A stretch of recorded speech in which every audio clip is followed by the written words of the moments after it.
বরিশাল জেলা শাখা কর্তৃক আয়োজিত জেলা মহানগরের আয়োজনে কেন্দ্র ঘোষিত 4 দফা, যার মধ্যে উল্লেখযোগ্য পিআর পদ্ধতি নির্বাচন, বিচার সংস্কার,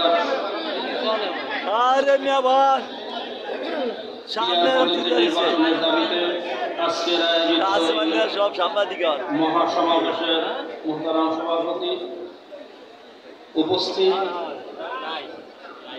এই দেশ ও জাতির মুক্তিকামী, কল্যাণকামী, দেশপ্রেমী জনতার আধ্যাত্মিক ও রাজনৈতিক রাহবার,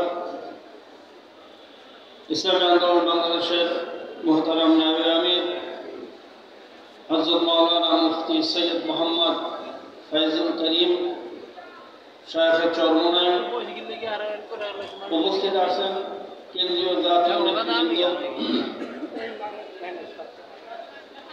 সমাজের বিভিন্ন সাংবাদিক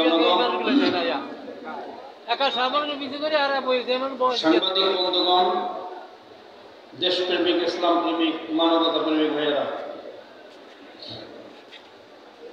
সময় অত্যন্ত কম, আলোচনা শেষ করব। আমি আলোচনার শুরুতেই শ্রদ্ধার সাথে স্মরণ করতে চাই যাদের আত্মত্যাগের বিনিময়ে আজকে জাতির মুক্তির রাস্তা তৈরি হয়েছে, ভাগ্যের পরিবর্তনের আশা জেগেছে। সে আবু সাঈদ মুক্ত সহ সকল শহীদদের রুহের মাগফিরাত কামনা করছি। যারা অসুস্থ অবস্থা হসপিটালে আছে, দ্রুত তাদের সুস্থতা কামনা করছি। তাদের অভাব এবং প্রয়োজন আল্লাহ তার গাইবী খাজানা থেকে পুরা করুক, সবাই বলে আল্লাহুম্মা আমিন। সাথে সাথে স্মরণ করছি এই দেশ ও মাটির জন্য ৭১-এ যারা জীবন দিয়েছিল সকল শহীদদেরকে শ্রদ্ধা ভরে স্মরণ করছি। সংগ্রামী বন্ধুগণ, আজকে সমাবেশ কি এবং কেন ইতিপূর্বে বক্তাদের আলোচনার মাধ্যমে আমরা জানতে পেরেছি। এক কথায় যদি আমি বলি, এই ৫৩ বছরে আমরা বারবার এই দেশের নেতৃত্বের পরিবর্তন দেখেছি। কখনো সোনার বাংলা, কখনো সবুজ বাংলা। বিগত এই ১৫ বছরে দেখলাম ডিজিটাল বাংলা। কিন্তু এই মানুষের জাতির ভাগ্যের পরিবর্তন আমরা দেখি নাই। কারণটা কি? এর কারণ আমাদের শায়খ ও মুর্শিদ হযরত পীর সাহেব হুজুর চরমোনাই নওয়ারাল্লাহু মারকাদাহু, তিনি বলতেন, শুধু নেতার পরিবর্তনের মাধ্যমে এই জাতির ভাগ্যের পরিবর্তন হবে না, ততক্ষণ না পর্যন্ত নীতির পরিবর্তন হবে। এই ৫৩ বছরে ৫ বার দেশটা দুর্নীতিতে চ্যাম্পিয়ন হয়েছে। দেশের টাকা বিদেশে পাচার করে টিআইবি রিপোর্ট অনুযায়ী ২৮,৬০০,০০০ কোটি টাকা, বিশ্ব ব্যাংকের বাজেট অনুযায়ী এই টাকা দিয়ে ২০০ পদ্মা সেতু করা সম্ভব। আর ফ্যাসিবাদের বাজেট অনুযায়ী করলেও ৯২টার উপরে পদ্মা সেতু হওয়া সম্ভব। কাগজ কলমে হিসাবে এই টাকা দেশের থেকে বিদেশে পাচার হয়েছে।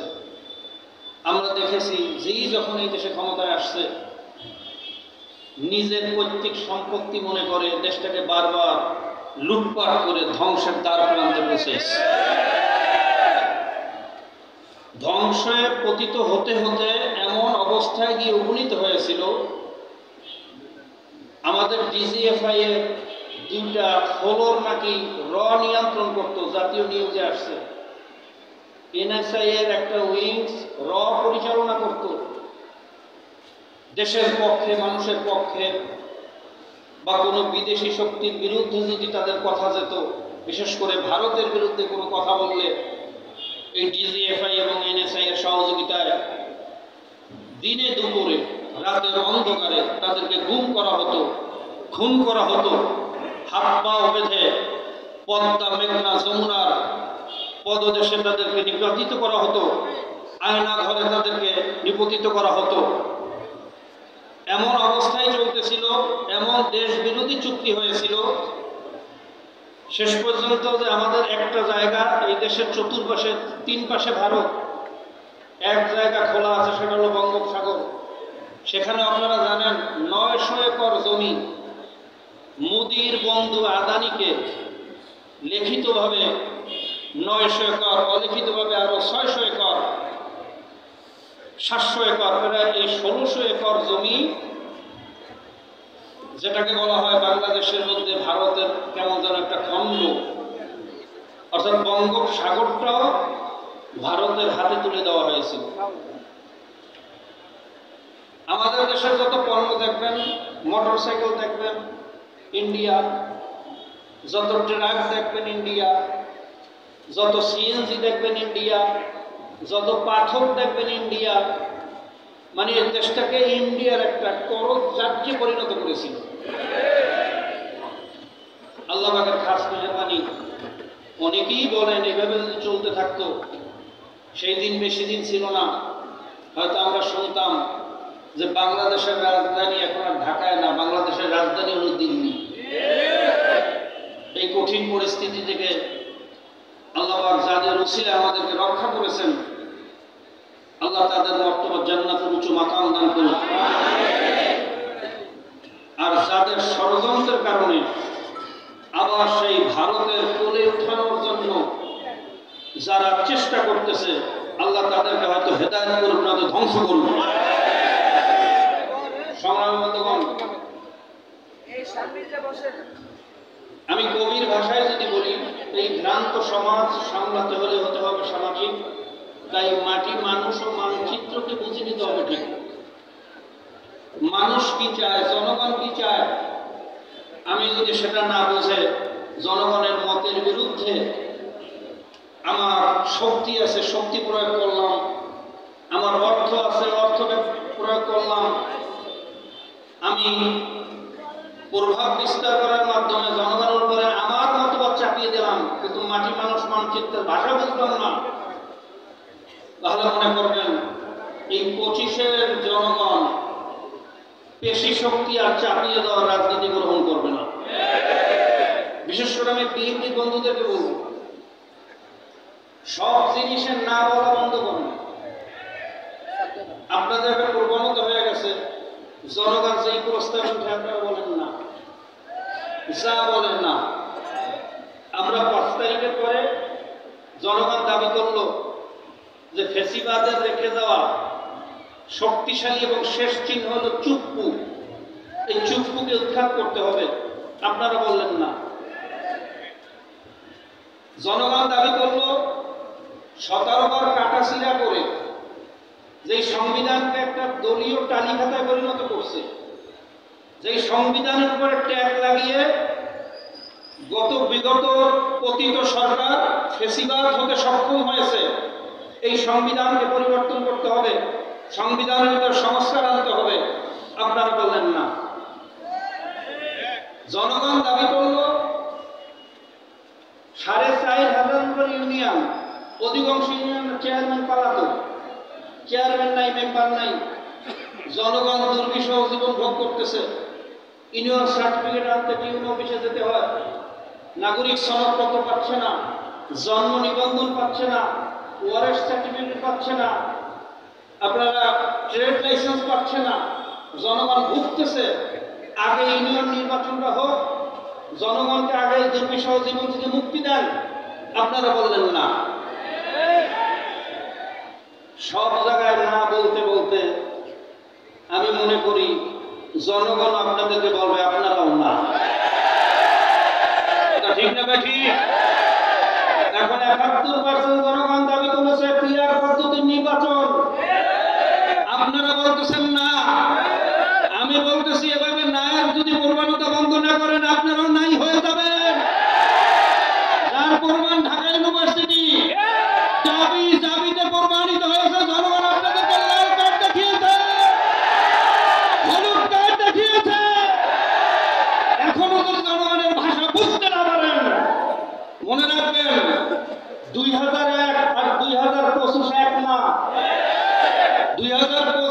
রিক্সাওয়ালা রাজনীতিবিদদেরকে সবক দেওয়া শিখছে। এখন আর 2001-এ সেই বোকা জনগণ বাংলাদেশের জনগণ না। আপনারা সকালে এক কথা বলেন, বিকেলে আরেক কথা বলেন, এক এক নেতা এক এক ধরনের কথা বলেন। এই বিভ্রান্তমূলক কথা বন্ধ করেন, এই দেশটাকে ধ্বংসের হাত থেকে বাঁচান।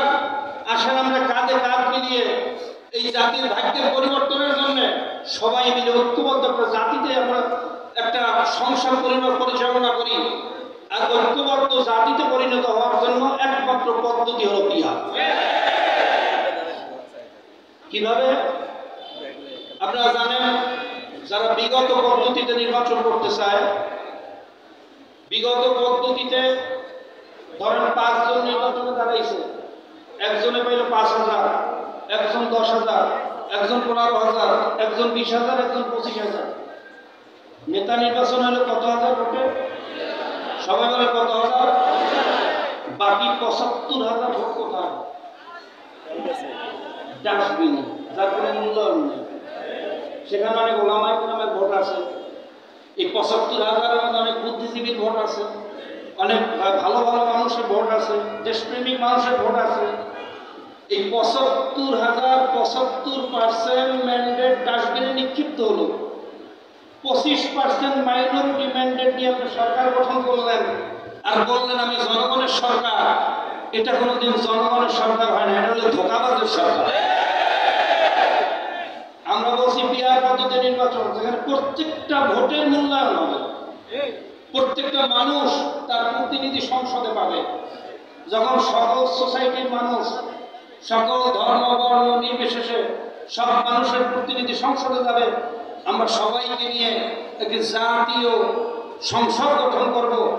যখন আমাদের মধ্যে জাতীয় ঐক্যবদ্ধতা সৃষ্টি হবে, তখন এই জাতীয় ঐক্য ভাঙার জন্য র, মোসাদ, সিআই আর কোন ষড়যন্ত্র করার সুযোগ পাবে না। আর যখন মাইনরিটি ম্যান্ডেট নিয়ে সরকার ক্ষমতায় গিয়ে টালমাটাল অবস্থায় থাকে, 75% জনগণ যখন আপনার বিরুদ্ধে আন্দোলন করে, স্লোগান দেয়, তখন আপনাকে ক্ষমতায় টিকিয়ে রাখার লোভে কখনো মোসাদ আসে, কখনো র আসে, বিভিন্ন স্বার্থ অর্জন করে আপনাকে বিভিন্ন ষড়যন্ত্রের মাধ্যমে ক্ষমতায় টিকানোর সুযোগ করে দেয়।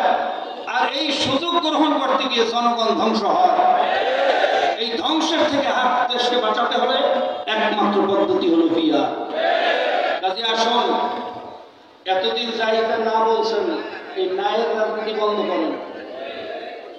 সরারদি উদ্যানে আপনারা দেখেছেন জাতীয় মহাসমাবেশে, সেখানে শুধু ইসলামী আন্দোলন না, সেখানে শুধু ইসলামী দল না, হিন্দু, বৌদ্ধ, খ্রিস্টান সহ দেশপ্রেমিক উল্লেখযোগ্য বিএনপির বাইরে যারা জাতির নেতৃত্ব দিতেছে, এরকম গ্রহণযোগ্য উল্লেখযোগ্য বহু দল সেখানে ছিল। সেখানে সবাই পিআরের দাবি তুলছে। কিন্তু আপনাদের নেতা সালাউদ্দিন সাহেব কি বললেন? পিআর আবার কি? এটা খায় না মাথায় দেয়। কি আশ্চর্য ব্যাপার! জাতীয় লিডার, এতগুলো রাজনৈতিক দলের ব্যক্তিত্বর ওখানে বক্তব্য দিচ্ছে পিআরের পক্ষে। বিশ্বের প্রায় 91টা দেশে পিআর পদ্ধতিতে নির্বাচন হচ্ছে, পিআর পদ্ধতিতে দেশ পরিচালনা হচ্ছে। দেশের 71% জনগণ পিআর পদ্ধতিতে নির্বাচন চায়। গতকালকে একটা রিপোর্টে দেখলাম 82% জনগণ চায়। আর আপনাদের নেতা বলতেছে খায় না মাথায় দেয়। এভাবে তুচ্ছ তাচ্ছিল্য করেছেন, ওই রাজনৈতিক দলকে করেন না, গোটা জাতির সাথে তুচ্ছ তাচ্ছিল্য করেছেন। সালাউদ্দিন সাহেব, এটা আপনার থেকে আমরা আশা করি নাই। আপনার থেকে তো আমরা আশা করেছিলাম আপনি 9 বছর ভারতে কি করছেন এর জবাব দেন। এই জাতি জানতে চায় আপনি 9 বছর অভিজাত হোটেলে বসে কি শিক্ষা, কি ট্রেনিং নিয়ে আসছেন। জাতীয় প্রশ্ন করছে, সেই প্রশ্নের জবাব না দিয়ে আপনি বলতেছেন পিআর খায় না মাথায় দেয়। কাজে আসুন, এই নায়ের রাজনীতি বন্ধ করেন। বিএনপি আমাদের শত্রু না, আমাদের সাথে তাদের কোনো জমি জমা নিয়ে মারামারি নেই, হালের গরু নিয়ে মারামারি নেই, কথা ঠিক না? কাজে আসুন, আমরা সবাই ভাই ভাই একত্রিত হয়ে এই দেশটাকে গড়ার জন্য ঐক্যবদ্ধ হই। আর আমরা জাতি যদি ঐক্যবদ্ধ হতে পারি, খোদার কসম খেয়ে বলতে পারি এই বাংলাদেশ হলো পৃথিবীর ভিতরে একটা শ্রেষ্ঠ দেশ। আল্লাহ পাক রব্বুল আলামিন